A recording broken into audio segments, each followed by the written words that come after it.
I am here with my friend Richard. Hello, Richard. Andy, very good to speak again. Now, we are working through all sorts of topical issues. Let me just say this right at the beginning. If you've seen something in the media and you're thinking, what's the real story on this? I've got one I want to put to you because I think I know your response, but let's ask you. But if you've got a question, I will happily ask it to Richard. All you need to do is email me here, hello@pure247radio.org, hello@pure247radio.org. And my question, Richard, is one that I've seen and I keep seeing and thinking, come on, please. Have you heard of this? Earthing sheets. Earthing sheet. No, that's a new one, Andy. Sorry. So basically, the logic is this. You get a sheet, right? It's got wires running through it. You stick it into a plug socket and it lets you be earthed to the outside. It fixes varicose veins overnight. It corrects everything in your body. It feels to me a bit like, you know, in the Westerns where you see someone walking around with the fix-all bottle of tonic. It feels like one of those. Apart from what if it goes wrong and you die from electrocution, what are your thoughts on healing the body's many illnesses by plugging yourself into the soil? Well, very interesting. I'd like to see evidence because one can claim anything, but where are the numbers? Where are the facts? Where's the science behind it? No, I mean, it's interesting. I'll tell you something, Andy. When I was a medical student, I did my medical elective in Nepal, and at that stage, this is now 40 years ago. At that stage, people were talking a lot about Eastern acupuncture and how it was claimed for all sorts of things. And I thought, well, okay.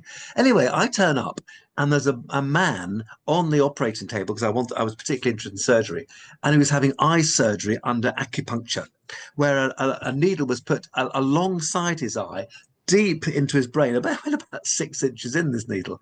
And I'm thinking, oh my goodness, that's interesting. He had eye surgery, no problem whatsoever.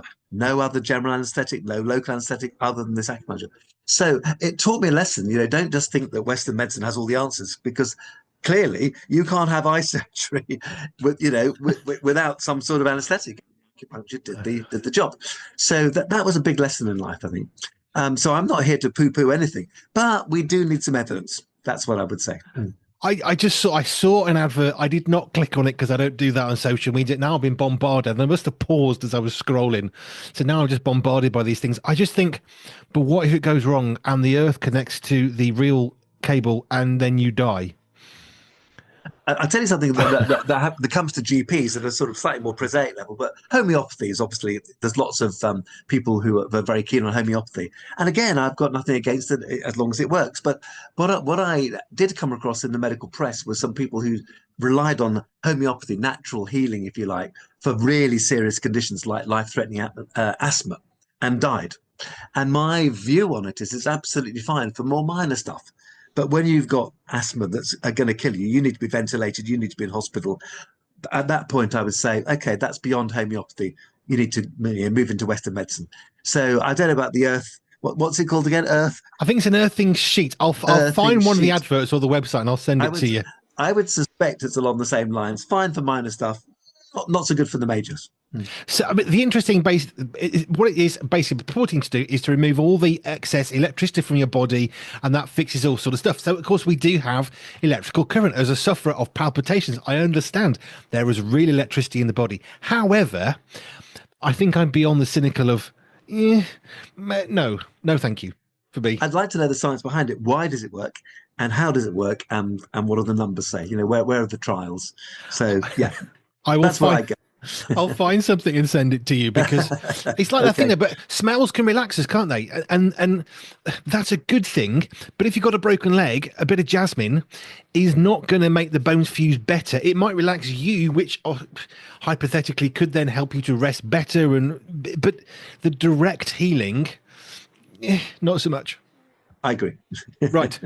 Let's move on to what we're talking about this evening, sir. Okay, so I mean, the big news in this last week or so in England, with far-reaching consequences, has been assisted suicide, which MPs, members of Parliament, for those who are in America, have voted in. Their numbers were approximately 55% for, 45% against.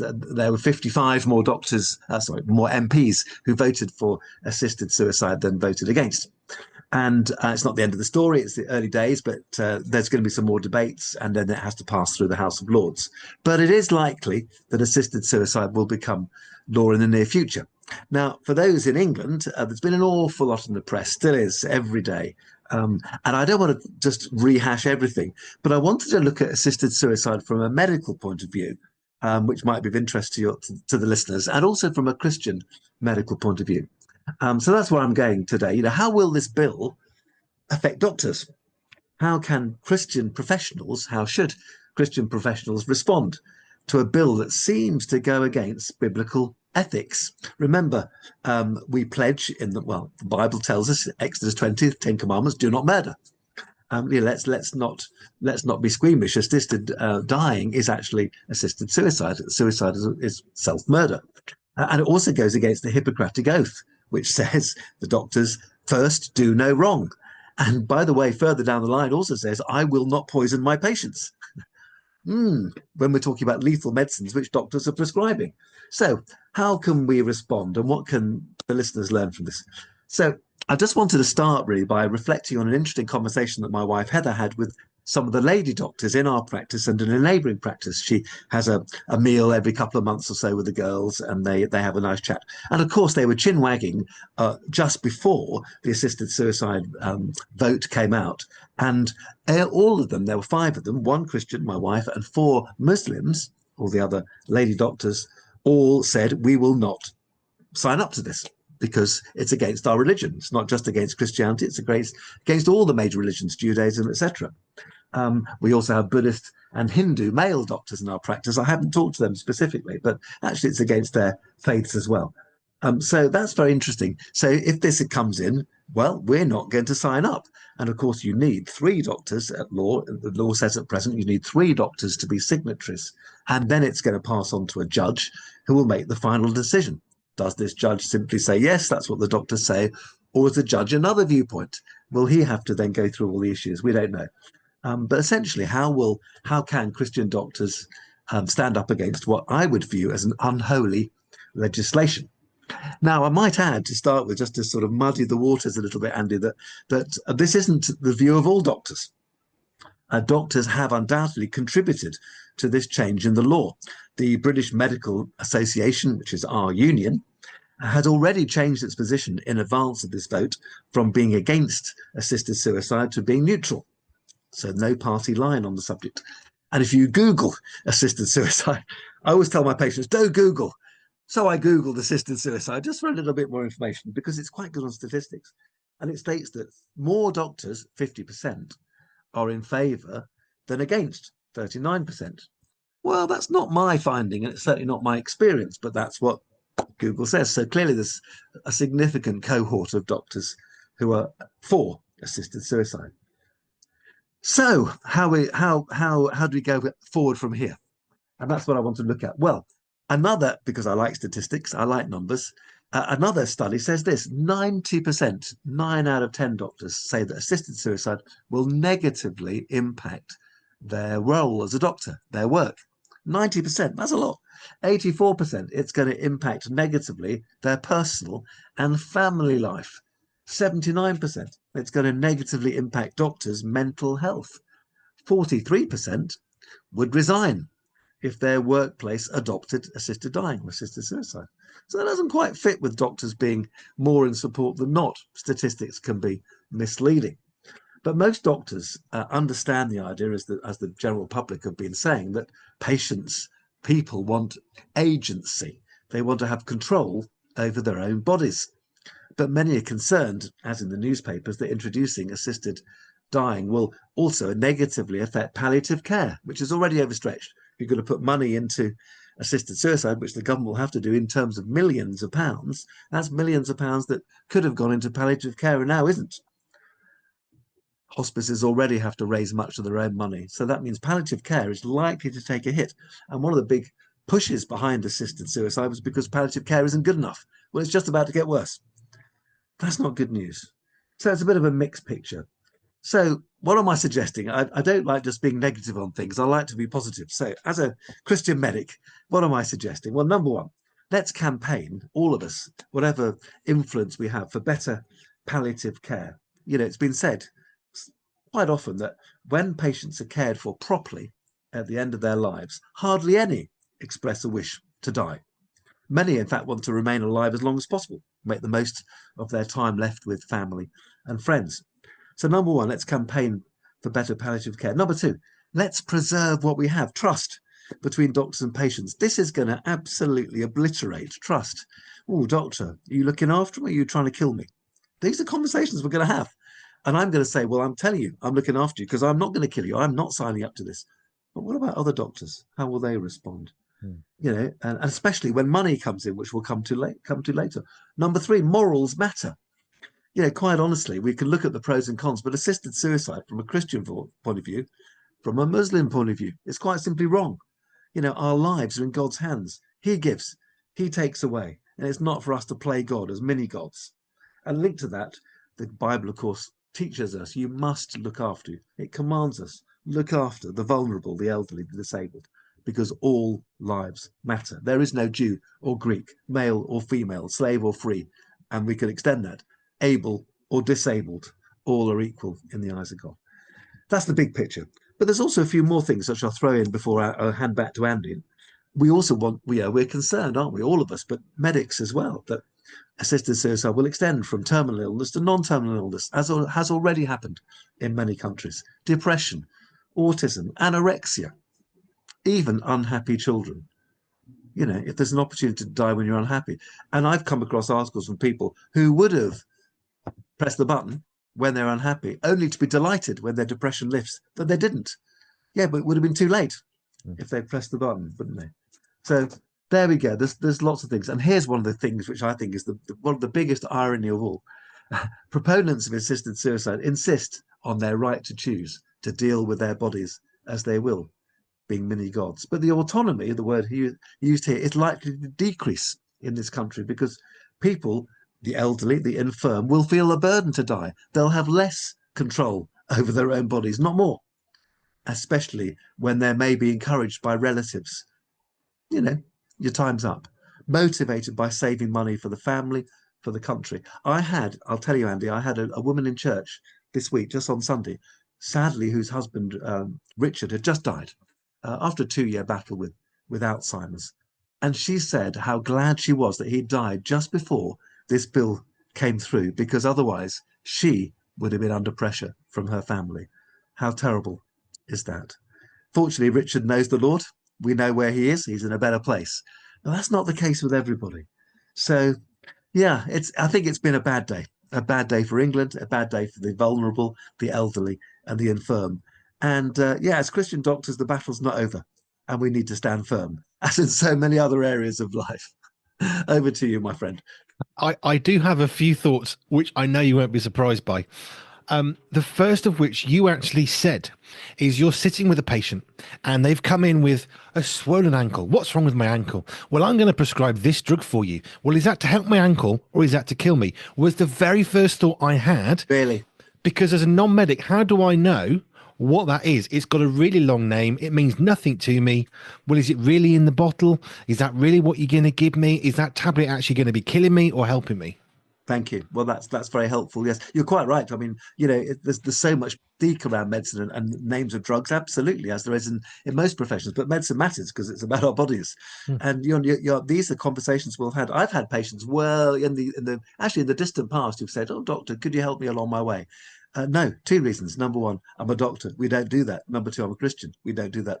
But actually, if I'm a doctor, we don't do that. No longer applies. Wow. That somewhat weakens the argument. And if I was a doctor who wasn't a Christian or a Muslim, I might say, or another faith, I might be thinking, well, yeah, okay. When do you want to go? How terrible is that?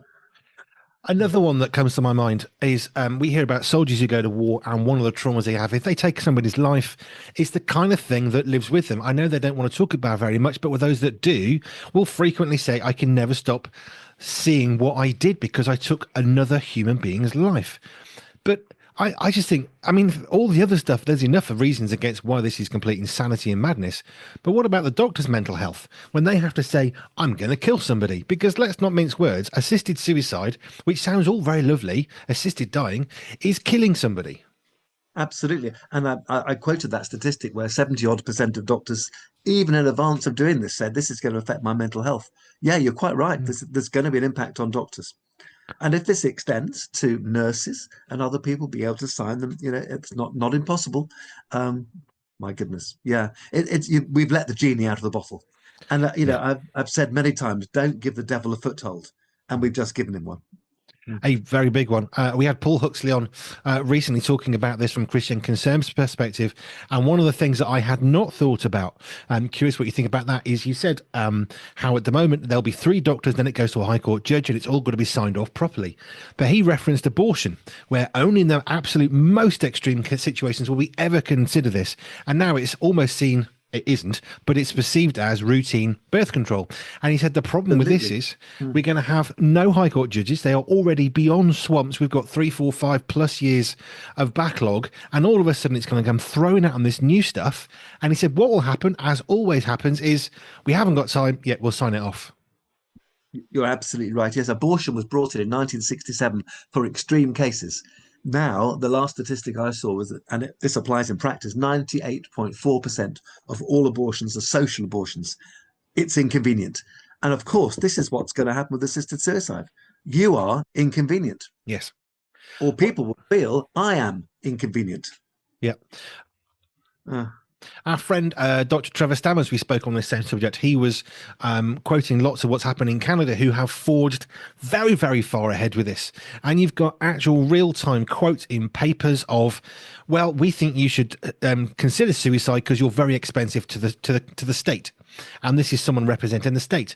Well, so it's where do you even go? This is wrong on so many levels. I'm not even sure where to begin saying why it's wrong, but I'm grateful for people like yourself, like Paul Huxley and Christian Concern, like Dr. Trevor Stanners, who can actually create.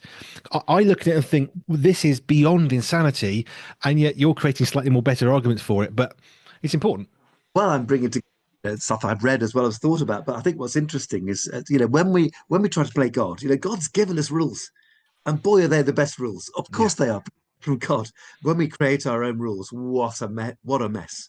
What literally what a pig's dinner we make of things. We will, because we're flawed, fallible, frail, foolish. There's lots of F's, people. And this is the mess we make of things. Yeah, indeed. Can we go into why this bill exists? Because I have a thought that I wanted to just expound a little bit, and I'd like your perspective as we try and bring this back to hope. But my thought is this: the people that are saying we want to be able to control our death, I think there's 2 parts of this. This is my own perspective, my own opinion. One is I don't want to suffer from pain. So if we have the ability to choose the moment in which we die, we can have bucket loads of painkillers, and therefore there's no problem. Just on this one alone, I think we already said before, I think you shared that people basically that doesn't happen. People don't die in pain. It's very interesting. I remember listening to a palliative care expert on this recently on the TV. And this is the big thing that people are, they're equating death with inevitable, terrible pain. And he said, and this is a palliative care doctor with the experience of thousands of people, dying under his care, the numbers of people who suffer with pain badly at the end is less than 3%. So in other words, 3 out of 100, 97% of the cases, that's simply not the case, because our painkillers that we give do a good job. Where people are in pain, not everybody, of course, has pain at the end. It's not an inevitability. Alzheimer's, etc. doesn't mean you're going to be in pain. But those people who are in pain, there's only a tiny percentage where pain can't be controlled well with modern medicines. Modern medicines are very good. And then the bit I wanted to talk to you about, because I think we've got to find some hope in the despair of let's kill everybody that's expensive or annoying, or, I don't like them and I'm a doctor, so I'm going to force this to them. Harold Shipman, I mean, that's classic doctor with abuse of power, who in 5 years' time would be applauded virtually for what he did. This is the stuff that really, scares me. But here's my thought. Sad, there will be doctors who develop a taste for death. So there's a Swiss doctor who's produced these death pods, suicide. He's already known as Dr. Death in Switzerland. It doesn't seem to bother him. That would bother me. I know he knows Dr. Life, not Dr. Death. But there will be doctors who think, and of course make money out of it. This will become a business. How terrible. So here's my thought. People who think we have the right to try and control our death. My perspective is this: they're doing that because of fear. It's not pain. It's not worry about burden. It's not a fear of money. For me, it's a worry about being able to control the end of their life, because all of us have this innate desire to have control. If we break a leg, we don't want to use a crutch, but we use a crutch. Why? Because we've got a broken leg, so we're going to take some support so we can control our lives. And what do people say when they become older, perhaps incontinent, which would be a classic sort of stereotype? Oh, I'm going to be a burden, and therefore I want to be in control. I want to have dignity throughout my life. Here's my thought on this. We are born into this world, going back 50 years, the midwife slapping our backside. That's how we came into the world, kicking and screaming, covered in blood. And that's okay. That's part of the whole beauty of life, the whole birthing period, labor. It's very violent at one level, but it's what gives us life. We're not in control of that. And what I think is really going on here is it's got nothing to do with what we're hearing about, all this noise. Actually, I think it's much simpler. I think it's down to people who are afraid of eternity, of hell and heaven.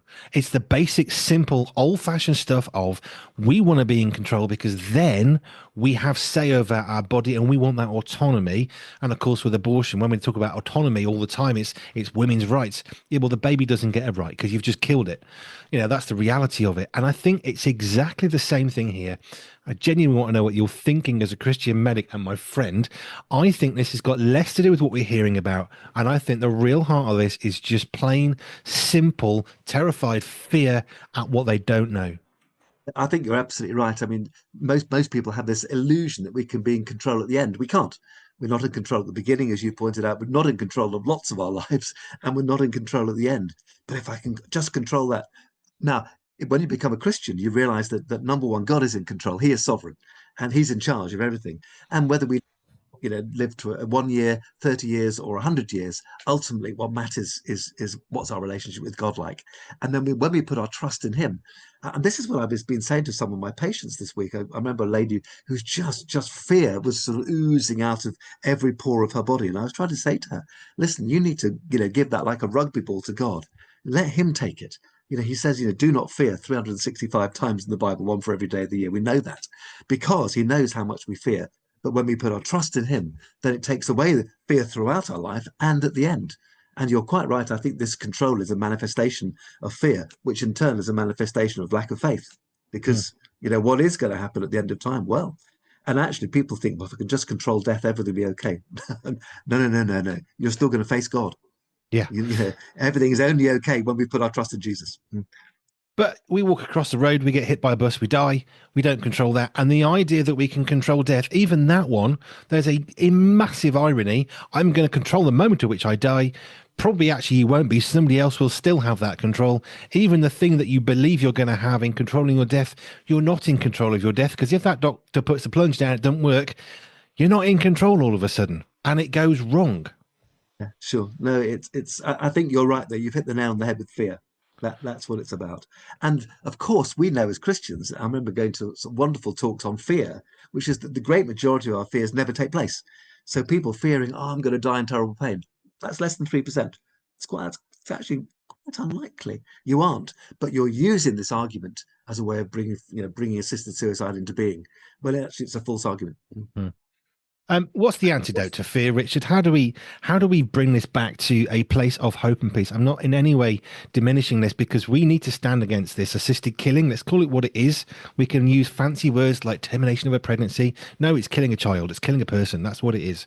And we're seeing the same shift of wording to try and make it feel a little bit less harsh. So we don't say killing a child, we say abortion. All that's bad. Now it's termination and it's ending a pregnancy. Well, that pregnancy's got a name and it's a baby. It's the same thing here with what we're talking about with assisted suicide. What is the antidote real time for fear? I mean, we're talking about Christianity and a salvation, but what's the real time, day to day antidote to fear? Well, I've got a little plaque on my wall which says, be not afraid, only believe. And that's from Mark chapter 5, Jesus' statement. And actually, that is the antidote to fear, is faith. Because once we put our faith in God, then that should help us with our fears on this earth. I know that many Christians also have fear. I understand that. But actually, what we're meant to do is give our fears to the Lord. And then when we put our trust in him, we're not putting our trust in ourselves or our bodies or our doctors or, dying well as we might see it. But actually, we're saying to God, you're in charge. And I think that is the antidote. It is simple as that. We need to put our faith in Jesus, and then we leave the rest to him. That's not to say we shouldn't use medicines, shouldn't see doctors. Of course we could. God gives us brains, and medicine is absolutely part of his blessing on this earth. But actually, it's where we put our trust. I know when I had my bowel cancer, I didn't put my trust in doctors, and definitely didn't put it in myself, because my body's just let me down badly. I used what I could do, and I certainly used doctors and surgeons, thank you very much, and oncologists for healing me. But actually, all healing ultimately comes from God, and whether I live or die depends on him.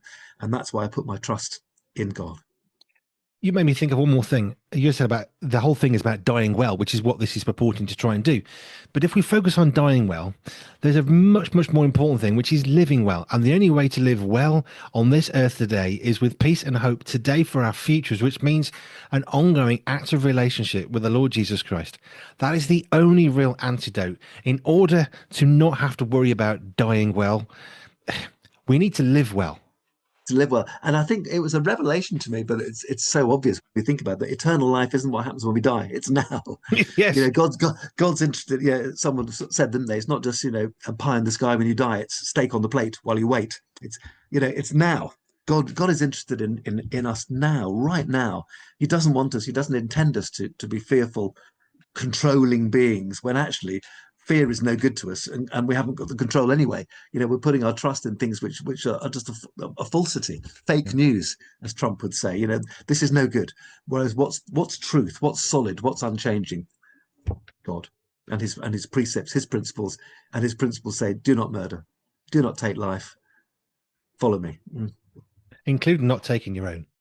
Oh, absolutely. Yeah, absolutely. Yeah. I remember actually talking to a Christian friend of mine the other day. He said, "Oh, suicide it's not murder." I said, well, it is, actually, isn't it? It's taking life. It's just your own, not somebody else's. And he struggled with that. I hope I made him think, because I'm sure that is correct. Unpalatable that might be. We need to call a spade a spade. The Bible certainly does. Yeah, it doesn't mince around with stuff. I think we'd like to hope it would, but it's very, very clear on these things.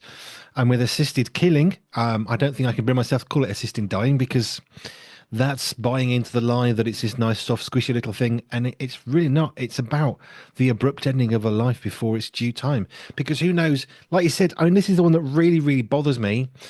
If you're feeling low because you're depressed and you have a chemical imbalance in your brain, medicine can correct that. And you won't feel depressed and you won't feel down, because the medicine will help you and it will correct it. All of a sudden, all that depression has left you, like you said, and now you're filled with life and joy and hope. But if we're killing people because they're feeling bad, then that's just beyond stupid, because feelings change. I use this one, and it's not meant to be fickle, but it is true.